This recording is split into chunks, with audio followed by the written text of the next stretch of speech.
As Matthew mentioned, my name's Anna, and I coordinate the Food Futures Sustainable Food Partnership and Network in North Lancashire. Can you see that? Now, Sorry. yeah, perfectly. Thank you. Yeah. And I'm aware that this session has been pitched as a land management focus session, and we do work around that, but we also look at a much broader area around land and how generally everything related to food and land management comes within that. So I will be touching on that within this session, so don't worry. I also, just before I go into talking about what we do, Matt, could you go to the next slide, please? I just want to offer some clarity. So first of all, I'm not employed by a local authority. So I'm independent. I'm employed by a community interest company called LESS, that's based in Lancaster. But my role is part funded by Lancaster City Council. So I imagine that sort of question is going to come up. So that I'm just clarifying that now. And LESS's independence from the council in some ways has enabled all of the work to go ahead, which I'm going to talk through in a bit. The second clarifying point I want to make is it's interesting looking through the event how food isn't mentioned specifically. And this is notorious, like often food is left off the agendas of local authorities, and there's still not really cross-departmental working around food. And that's why initiatives like Food Futures have emerged, and there's a whole network of places doing similar things, because there's no strategic priority given to food, despite it contributing, the food system contributing around a quarter of global greenhouse gas emissions. That can increase to a third if you consider land use change. The way we distribute food and grow it also affects biodiversity loss. It affects how communities function and work within our rural areas and how they interrelate or interact with our urban areas. And there's a whole wealth of other issues that the food system is linked to. And so that's why I'm going to focus on food predominantly within this talk. Next slide, please. So who is Food Futures? So we are North Lancashire Sustainable Food Place Partnership. We are a member of the National Sustainable Food Places Network, and the work we're doing here is being done in many cities and counties and districts around the country in England, Scotland, and Northern Ireland. So I encourage you to go and check out the Sustainable Food Places website.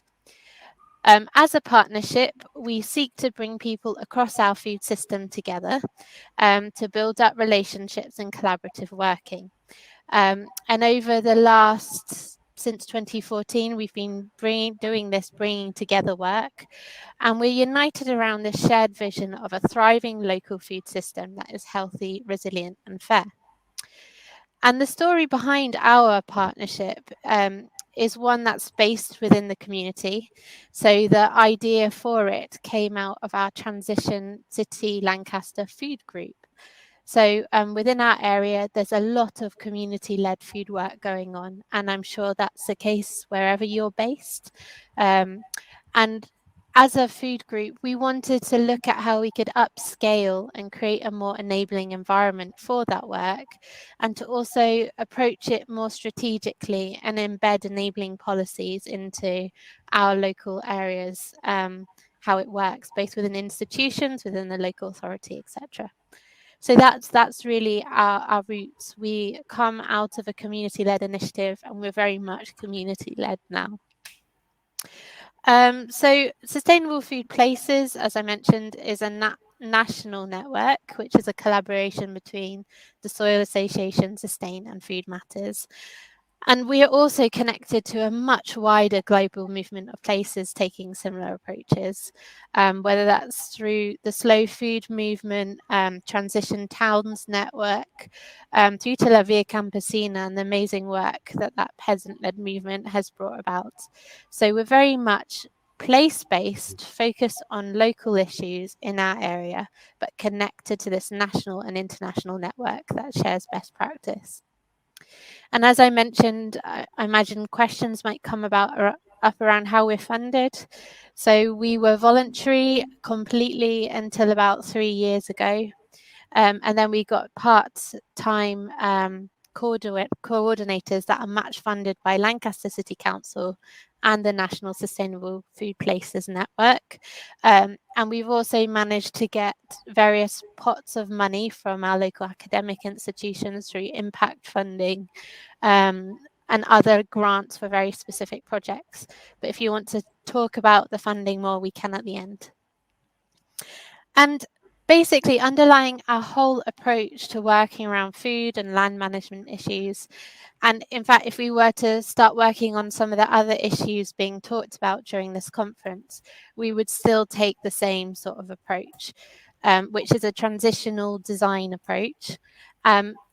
And doing that in a way that is systemic by nature. So looking at the way these issues, whether that's food, housing, energy, sits within wider systems, whether that's political, ecological, financial, social, etc. So I'm going to say a little bit more about what I mean by that. Next slide, please. So by transitional design approach, I'm essentially talking about something that looks a little bit like this. So rather than focusing on the problem, whether that's climate change, water pollution, lack of accessible housing, although that's very important, psychology and behavior change studies tell us that to motivate us as individuals to do the hard work needed to address some of those challenges, we need really inspiring visions to keep us motivated and to make us want to come together and work together. And so all of our work starts with creating that great vision and the wild dreaming and creating something that we can all really rally behind and get inspired by and motivate us even when things are maybe hard when we're working on the ground. And from that vision, we backcast. We ask the question, what is needed to achieve this positive vision? And we ask that question with everyone that we feel that vision applies to. So we're trying to make our process as democratic, or we use sociocracy actually, as sociocratic as possible. And in doing that, we cultivate collaborative working cultures and skills. And I can talk about the sorts of skill shares that we've been running and the work we do around that. And in doing so, we seek to facilitate holistic solutions that help achieve that vision. And by holistic solutions, we use some different design frameworks like permaculture design and regenerative design to help shape our projects, to make sure that we're not just thinking about the problem they're trying to solve, but they are working towards that bigger vision whilst paying attention to the bigger system they're part of. And that diagram there, which is quite small, just lays out the food system and what we're working with or trying to take into account when we come up with food projects or solutions to some of the challenges we face locally.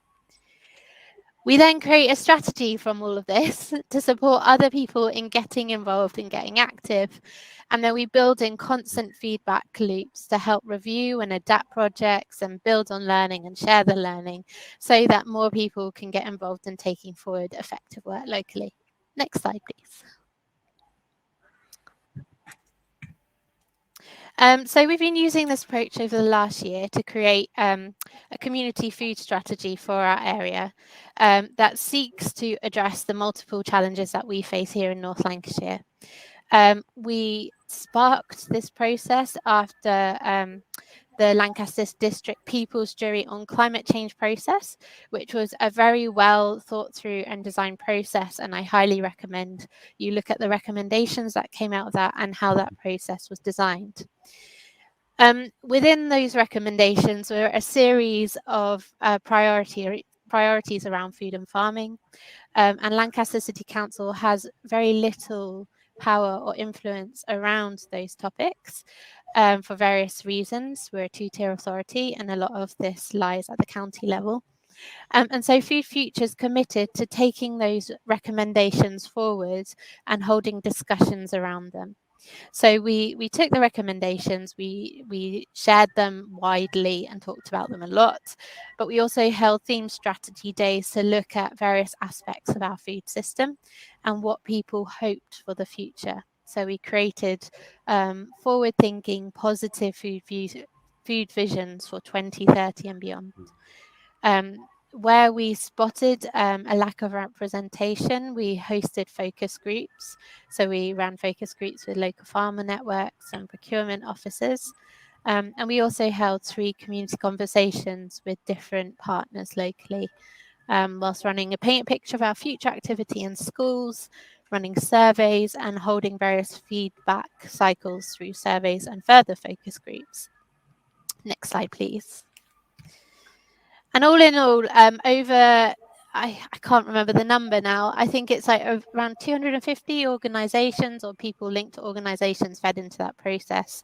And that included people that live or have experience of food poverty, through to people that are farming in our area, youth workers, school teachers, catering staff, the hospital, you name it. We tried to get as many people as possible into that process to make sure that their views were feeding in.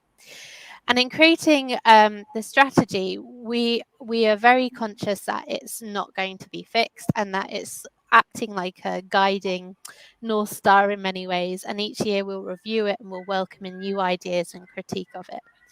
But for the process that we've done over the last year, all the visions that fed in, all the thoughts around backcasting and strategic priorities fed in.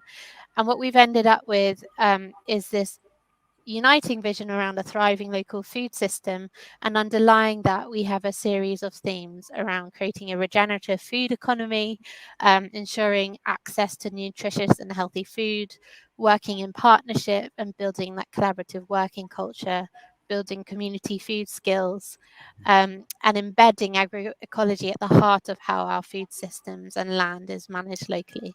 Next slide, please. And these are the strategic priorities that came out from all that visioning work and the backcasting. They're quite broad and they're purposely so that we can adapt specific recommendations and actions to different audiences over the next 10 years. So it's a 10-year strategy that we're working to. So there's a whole movement building element, capacity building, unlocking spaces, and that is of particular relevance to the land theme. So we're going to be doing a lot of work around identifying land that could be used for community or agroecological growing or more sustainable land management and biodiversity corridors and all of this sort of stuff, and ensuring that it's protected for those uses going forward. So that unlocking spaces part is quite crucial. We're starting to think about how we develop personal development pathways, whether that be in education, vocational training, employment, careers pathways, etc. We have a big piece around celebrating stories of transition, redistribution, reimagining and repurposing and campaigning. I'm not going to talk in detail about all those now, but if you want to read more, you can go to our website. I'll put the link in the chat after. Next slide, please. Yeah, and I mean, to have the plan is one thing, but values are core, and these guide how we did our strategy process, and also the work that has come out and how we're going to be approaching how we create some of those solutions. Again, I'm not going to talk about this now because you can look at it in our strategy document, but essentially the part that I think is of most relevance here is that the solutions that we come up with here in North Lancashire aren't going to necessarily be relevant to every other part of the country. So in being a place-based partnership, we recognise that sustainable and healthy diets don't look the same in every place and every location, and that in doing this work, we need to constantly be building in active inclusion to ensure as many voices are feeding into our process and work as possible, and that they're representative of our district. Next slide, please. So in terms of a strategy document, I mean, we can all make a strategy, but making it come alive is the hard part. And because of the food partnership that we have here, we have a range of working groups that are already set up to drive forward some of the work around those visions and the priorities that have come out. So we use a shared governance model that's inspired by sociocracy and how we run and operate. So in order to keep that constant systems view, we have themed working groups that then come together to constantly keep making sure connections are made across our food system and the work we do. And at present, our working groups, and they do change based on where enthusiasm, energy, and strategic priorities lie, because we're dynamic in how we work. But at the present, our working groups consist of a Lancaster District Food Poverty Alliance that brings groups that are working around food poverty in all its forms together. We have a healthy food and environment working group that recognises that healthy environments lead to healthy food, which leads to healthy people, and they're trying to build up all those connections and they're driving forward a range of projects around that. We have a local economy and procurement group that are driving forward work around increasing access to land, supporting new entrants into farming, building a local food system that's collaborative in how it works and direct in terms of how it builds its relationships with eaters. We have a community food skills group that's completely focused on, I guess, in many ways, community wealth building, ensuring that our community has the skills needed to help bring about the huge change we're being asked to do and what's required if we are to achieve these really amazing, inspiring visions in our strategy.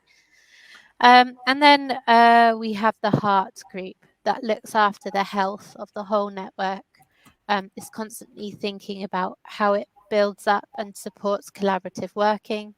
It facilitates skill shares to enable that and also offers a range of support to people in helping bring that sort of culture into their institution. So we have like a buddy system and stuff. So we're trying to support collaborative working to be meaningfully taken forward. So we have this infrastructure to help people come together and build collaborative projects and take forward that vision. But we're also thinking about how we create pathways that enable everyone to get involved, no matter their background, education, where they live in the district. And that's the big bit of work that we'll be doing over the next year or so.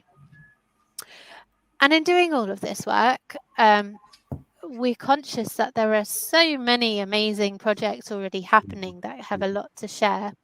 And so we have we're developing a citizen journalism approach where we're trying to get stories, inspiring and aspirational stories, to be told of what's already happening to inspire more people to get involved. And we're really trying to harness that inspiration and local passion to enable more stuff to happen. And so those pathways from getting people inspired, we look at how we can skill people up to feel like they can take forward initiatives on their own that align with the vision and strategy. And yeah, this collaborative working, I keep saying it, but lots of people use those words, but often there's no depth to them. And we experience it time and time again of people trying to drive this systemic change in departments that are just not linked up. And they're quite toxic in how they work. So collaborative working is key, and facilitating that is a key part of the work needed if we are to meet these carbon reduction targets. Next slide, please. I'm going to skip this, but that is in our strategy, and it essentially talks through some of the pathways that we're thinking through and how we develop them. Next slide. And so I've talked a lot about our theory, so let's talk about some of the practical stuff that's been coming out. And these have all happened or emerged during the strategy development process, because we designed the process in such a way as to get people super excited and wanting to take things ahead. So these have all taken place during the pandemic over the next 2 years. And I think they just highlight what is possible if you really create structures and systems that let people feel like they're being heard and are heard and supported in taking forward ideas. So the first one, let's talk about the plot. So Lancaster City Council has supported Food Futures in setting up a farm start initiative in Lancaster. So we've called it the plot. And what this seeks to do is support new entrants into farming whilst training them up into agroecological production methods. In doing that, we're also looking at alternative business models. I shouldn't say alternative really, but like cooperatives, CSA schemes, and other direct sale approaches. And at the moment, the plot has gone through its first growing season this last year. It's trained up 5 new entrants into farming. We've used the council's plant centre to grow indoor crops, and we've also been given a site at a local organic farm that the NFU helped us to find. And those 2 sites have been used as a training site, and now with the new farm starters, one of them is now going on to set up another market garden locally that will be selling into the market that we're trying to create.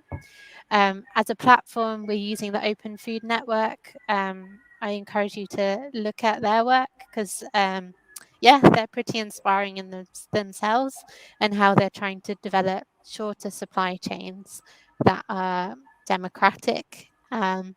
And the platform they've created is open source, so it's accessible to lots of different groups and can be adapted. So we have the plot. And the vision of the plot is to create a ring of agroecological growers around our district that work together to feed people locally with healthy, nutritious, and affordable food. Alongside that, in order to support some of the trainees as they come through, we've set up our own small society lottery called Food Friends.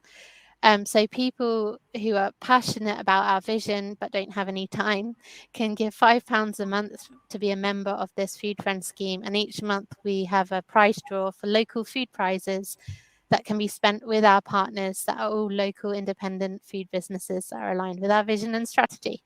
So we're trying to build up a community of people that back this whole process. And the money raised goes towards supporting the development of the training site and for supporting farm starters, so those that have gone through the scheme, in accessing land and getting themselves set up. So we're trying to overcome some of the barriers that people experience when they want to start a business venture like this. The other key project that's emerging is called Where the Wildings Are. And so you may be aware of the Eden project that might be coming to Morecambe Bay.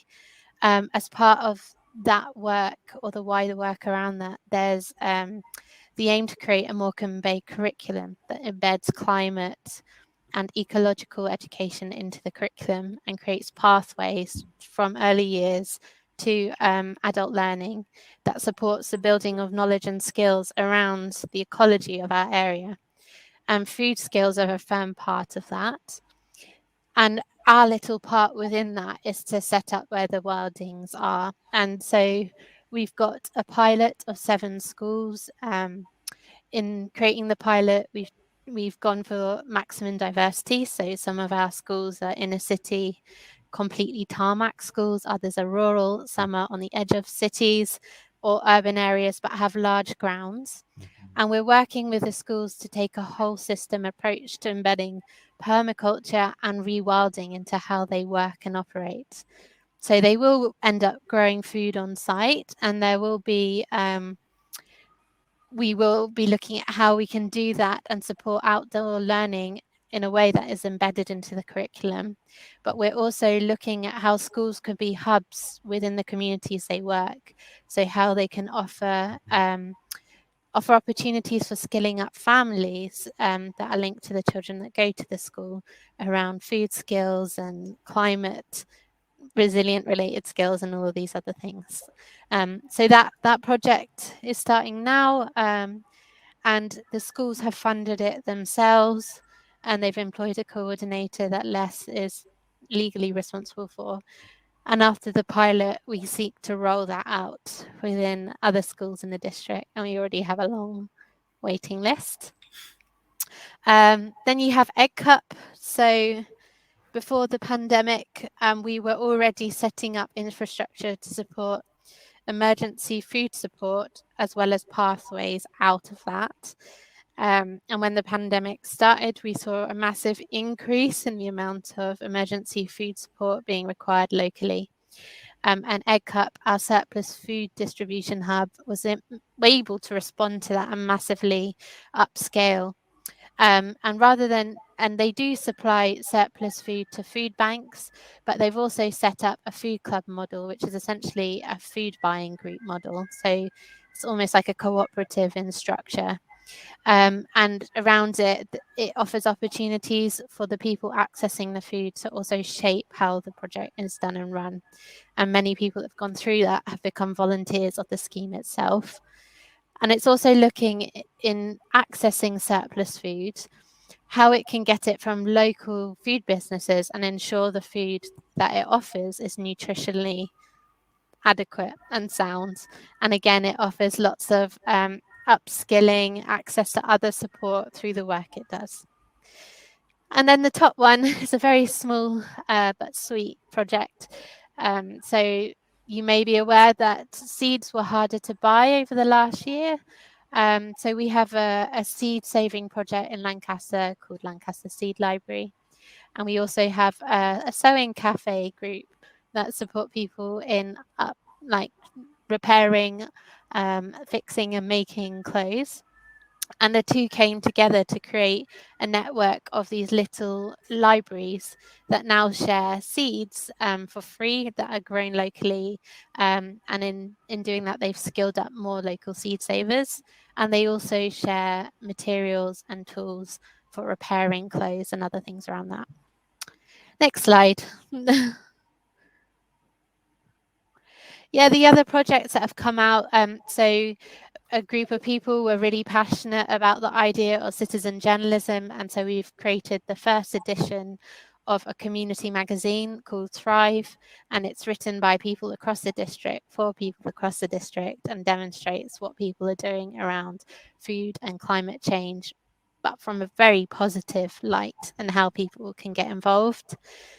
We set up the Northern Real Farming Conference last year. We held it online for the first time, and it's going to be taking place again this year. Part of it will be online and some will be in person. And the aim of that is to bring farmers across the north of England and Scotland together to look at how we facilitate transitions, so support farmers in shifting land management practice towards what we would describe as agroecological ways of farming. So following the first conference, we were given funding to run regional networking events and farm visits and this sort of thing. And that's the start of us building, I guess, a farmer movement in the north that's focused on the real farming principles as laid out by the Real Farming Trust. And it is connected to the Oxford Real Farming Conference. We're in the process of doing a Hope Spots land audit. So we're working with Lancaster Uni, the Lancaster City Council and Food Futures to identify land that could be used for growing or protected for biodiversity or other things. So we're in the process of creating the Hope Spots map of places that we could take over or look at how we manage more sustainably. And we are creating an open source approach to that, which we'll be sharing and looking at how we can get that information in a more accessible way, because currently land ownership information is pretty tricky to get. We also created a procurement report, again in collaboration with Lancaster Uni, that looked at our local institutions and what they're doing around food procurement and what they would need to do if we are to meet climate targets. And looked at the barriers, the legal barriers and practical barriers to achieving what we will need to do. And that report led to a northern cluster of cities looking at trialing a dynamic procurement process. So there's lots of stuff that came from that. And then Lancaster City Council have been shaping a green and blue strategy, which is really exciting. Yeah, it's a great piece of work already, and that embeds food growing within that. Yeah, next slide. We've got about 2 more minutes. Okay, great. Questions, no worries. And yeah, so from the strategy process as well, we've created a series of asks because we're thinking through how you create system change that requires asks of organizations. And we've created this Good Food Manifesto, which we will now be working with local institutions and business to look at how they sign up to and embed some of the principles into how they work. Next slide. We've also created a list of asks for individuals that look at both small individual actions, but how they can then be used to shift the wider system that we're working with. So if you want to read both of those, you can see it in our strategy document. Next slide, please. And yeah, so from all of this, if you're thinking about starting work or you're already working around food, or if it's land management, that the key takeaway messages from our experience are use local expertise and resources and make use of the partnerships that already exist rather than trying to replicate them. The climate emergency requires collaboration like never we've seen before. So we need to start like working on that and actively learning how to do that better. And I've mentioned this in relation to food, but if you're working around other areas as well, it's still applicable. Map out the system that you're working with and what you're trying to shift. And in doing that, try to identify how it contributes to climate change and how it's also vulnerable to climate change.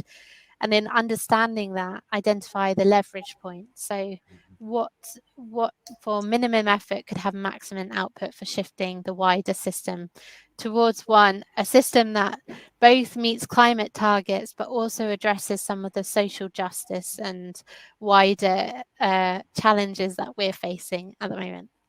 So I'll stop there.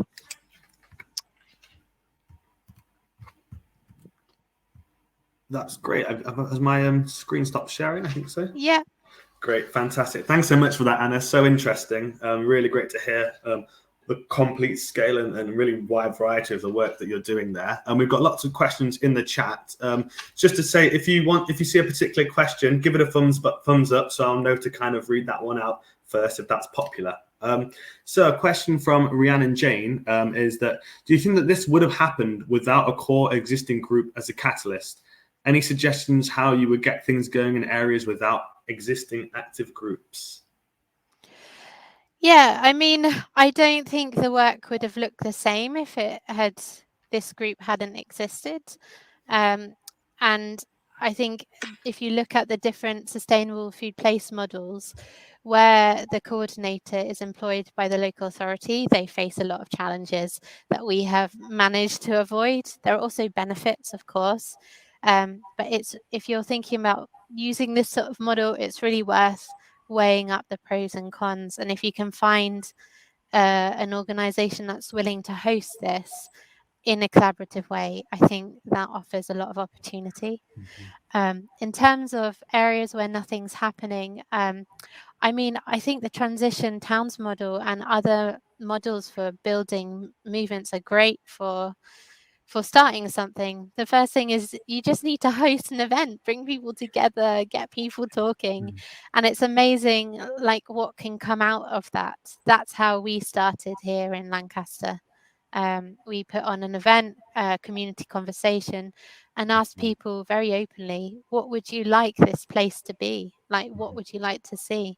And from that comes ideas. People meet other people with the same vision or ideas, and yeah, the seeds are sown, which can then grow. Fantastic. Thanks, Anna. So Lucy's asked, so has this been led by the council, or I guess what was the specific council role here? And if not, how has the organisation / funding been managed? No, yeah. So it's not being led by the council, but the council are very much part of the partnership that is now leading it. So it's the partnership that is leading this. And as an example, our co-chair now is one of the council's community connectors, but he's working alongside someone who works with farming networks. So there's no one person leading it, and I really need to emphasize that it's a partnership-led, community-led initiative. How have they supported it? They've matched funded our coordinator roles for the last 2 years. Whether they'll do that for the long term is a question, and a question that we're asking now. So we'd like, and I'd encourage every place, if they can, to match fund or fund coordinator roles, whether you employ them or not, because just giving a little resource can really bring about huge things. The council has also supported in other ways, so they're now helping us look at what council land could be used for some of the ideas that have come out in the vision. Our strategy process identified the need for an allotment review, which they've taken forward. The green and blue strategy has reflected some of the stuff that's come out in the strategy, and we're now working with the planning officers to look at how some of the strategic priorities can be embedded into planning notes around how to encourage more food growing and new developments. So the council are a key part of this partnership. We couldn't do what we need to do without them. So they're essential, just as are the farmers that are part of the partnership and the community groups and all of those. Yeah. That's great. Thanks, Hannah. Another question about Lucy asks, how many people were roughly involved in the consultations and follow-on actions? Is this from the strategy development process? I think so. I think that's what she's referring to. So we had 250 people and linked organizations feeding in, but our working groups have different people also coming to them, and like we're about to do our annual review process, which is a strategy day, and I imagine we'll get new people again coming to that. So 250 into the shaping of this, and then groups are now taking it, adapting it, and using it for their own thing. So we're trying to take, I hope that answers your question. Thanks for that. And another interesting question from Nicholas, who kind of references that everyone has a role to play here with sustainable food and systems and land use. What role do the branches of national supermarkets in your area play? Yeah, this is an interesting question that always comes up in our work. So at the moment, they are part of a wider food system that is deeply problematic. And so we are part of national campaigns putting pressure on supermarkets to shift their CSR policies and practice. So that's a key part of my work at Ethical Consumer, actually. But supermarkets that right now practically are offering surplus food to some of the food banks and food clubs. However, there are politically contentious questions around that. As soon as the users of that food move into the realm of potentially being their customers, they're no longer willing to offer food for free for these groups. So that requires means testing, and means testing can be a very disempowering process. So supermarkets offer some short-term solutions to some of the challenges we face, but in the long term, we are pushing for systemic change in how they operate and run. Great, thanks, Anna. A question from Libby Watts. Well, first she says that this is an amazing scheme, and thank you for sharing, and I agree completely. She asks, do you know if any other areas or councils are doing something similar? And I know you referred to lots of different work going on across the UK. Perhaps you could mention maybe one or two, bits of best practice you've come across in other areas of the country. Well, so I'll put the website in just so you go there. But so within the scheme, there's an award system that goes from bronze, silver, gold, and underlying that, if I personally am not motivated by awards, but those groups that have achieved a gold have really reached a level of work that is really quite inspiring. So Brighton and Hove have now got that gold award. It's just on the same link again. Brighton and Hove have got that. Bristol as well are working towards gold. But there are also some places that are now taking a county-wide approach to this work, which is quite interesting. So Oxfordshire are starting to look at that, I believe, and is it Buckinghamshire? Lancashire has had discussions around this, but it started and then dropped. But really, go to the Sustainable Food Places network. It gives case studies of what's going on and where. It really is a great website, and it offers lots of tools and support for places that want to start an initiative like this, as well as those that already have one but want to develop it. That's great. A quick question from me. Just I know you mentioned a bit on co-benefits, and I'm really fascinated in the co-benefits that can come from people maybe getting involved with things such as the plot and different things like that. What are the main co-benefits are you seeing from people kind of getting involved? And also, I'd like to add on to that. Are you seeing or have you had any collaboration with NHS trusts in your area? Just in thinking about we're seeing social prescribing increasing a little bit in certain areas of the country, and whether anyone's come and got involved with Food Futures or other programs from an NHS trust. Yeah, so I'll start with the NHS. We run a health festival in collaboration with them each year. So the aim of that is to start building a culture of preventative healthcare. So food is only one element of it, but we look at mental health issues and physical health issues and diet and all of these things, and link it through to healthy environments and people and communities. It's called The Lost Art of Living, if you want to look it up. And from that, we're in discussion about how we do a number of things. So social prescribing is one area that we're looking to formalize here and create better links between community growing initiatives and local GPs. We've also had ideas to create medicinal gardens around the hospitals and stuff like that. And there have been ideas about trialing a locally sourced catering offer within one of the wards to see how that works and whether that can be rolled out. And then the hospital chefs have come and done live cooking demonstrations at markets. And so we've done a range of things.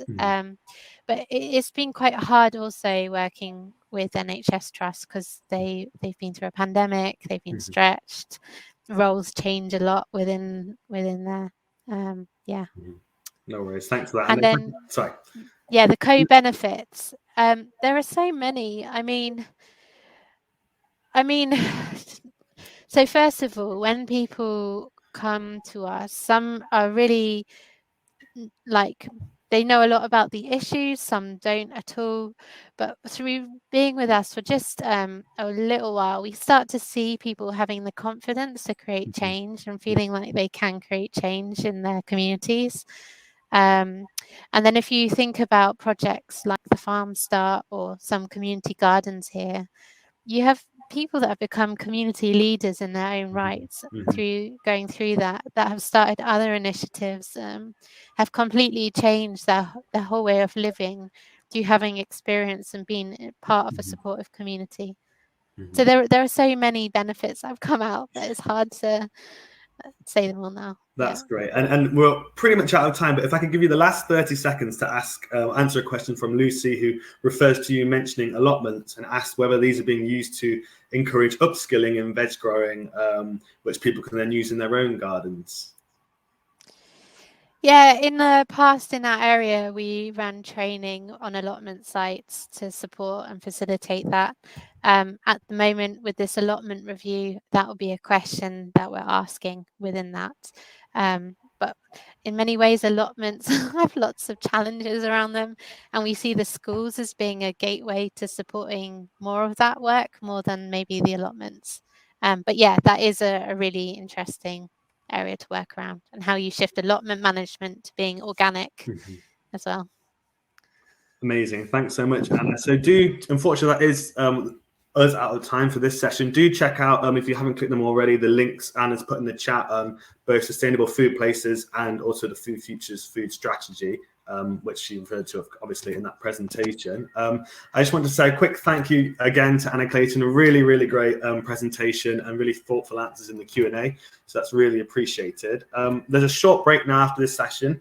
But after that, at 12:40, we have a final sort of concluding panel discussion with Louise Max-Evans, Alex Minchell, and Sarah Longland at 12:40. So do be sure to check that out. Anyway, other than that, from me, that's thank you very much and have a good afternoon as well. Thank you. Thanks a lot. Take care, everyone. Bye.